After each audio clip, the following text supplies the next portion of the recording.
Kasi pag ibinangga mo yung harap mo, ibig sabihin noon, hindi ka driver. Yan. Oo. Kaya pala kadalasan ng bangga pang gilid sa likod eh. No? Ha? Yung iba kadalasan. Oo, basta binangga mo yung harap mo, isa lang ibig sabihin yun, hindi ka driver. Yan lagi mong tandaan, hindi lahat ng may lisensya at hindi lahat ng nagmamaniho ay driver. Maraming mga kamote dyan.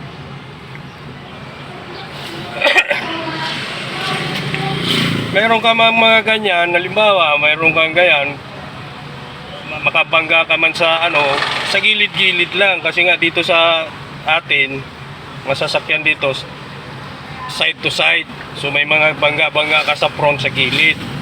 Pero yung mismong ibangga mo yung nguso mo, hindi ka driver noon. Kailangan pa seminar pang no. Kailangan ng seminar. Bakit mo mabangga yung unahan mo? Unang-una, baka lasing ka. Pangalawa, inaantok ka. Diba? Driver ka na, ibabangga mo yung unahan mo. Diba? Yan ang iwasan mo.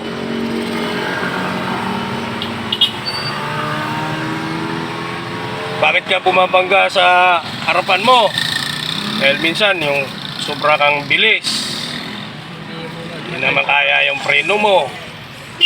Diba? Huwag mo sabihin yung mga katwiran nga kaya bumangga sa harap dahil walang preno. Di totoo yan.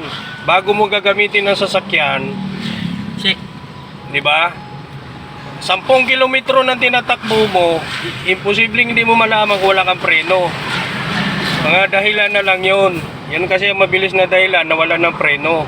At totoo noon kung bakit mabilis lang masyadong takbo nila na mayroong biglang tumawid, mayroong biglang umano na hindi na nakayanan ng preno. Kasi ang preno kasi mayroong capacity na takbo yan. Tansya niya no pa. Oo. Hindi yan pag nag-sudden stop ka kasi, yung sabihin nilang hindi gumagagat ang preno, hindi talaga kakagat-kagat ang preno niyan kapag mabilis ang takbo mo, lalo na yung pag mga truck, mabigat ang mga karga niyan. Yung pressure, Kung mga ganito, kotse lang, pwede mo nang i-sudden stop to, kaya niyang kumagat. Pero kung ang sasakyan mo yung truck o jeep, may mga sakay ka, mahirap mag-sudden stop doon at tatakbo pa talaga yun. Ayan, yung driver ko. Nakauwi na kami. Thank you kay Jesus. Thank God. Galing kami ng palengke. Ngayon ko lang pinahawak ng sasakyan to. Promise, ngayon ko lang. Mumurahin ko to kapag tatanga-tanga to. May manugang ko to. Mabait to. Ayaw kong magturo kasi ayaw ko yung sinisigawan eh. Ayan, mabilis-balis na yung takbo namin, oh. Nakaka-30 na pa. Nakaka-30 na. Kanina, 10-15 lang. Ayan ha. Oh. Yan ang normal na takbo yan dito. Subdivision tayo. Oo, yan, subdivision dito kasi nakakatakbo na. Kanina kasi parang kami hindi umuusad eh. Kaya malakas na yung loob nito, oh. Parang tinutulak kami ng hangin. Kanina, yung itlog niya nasa leeg. Yung itlog niya kanina nasa leeg, ngayon nasa baba na.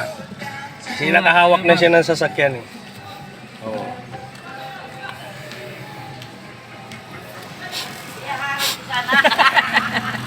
Ayan ha.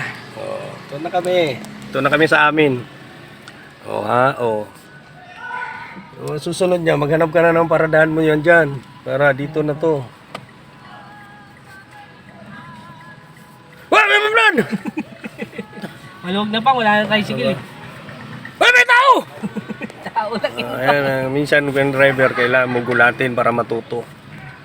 Ayan, nandito na kami. Oh, yan ha. Promise guys, ngayon ko lang pinahawak ng kotse to.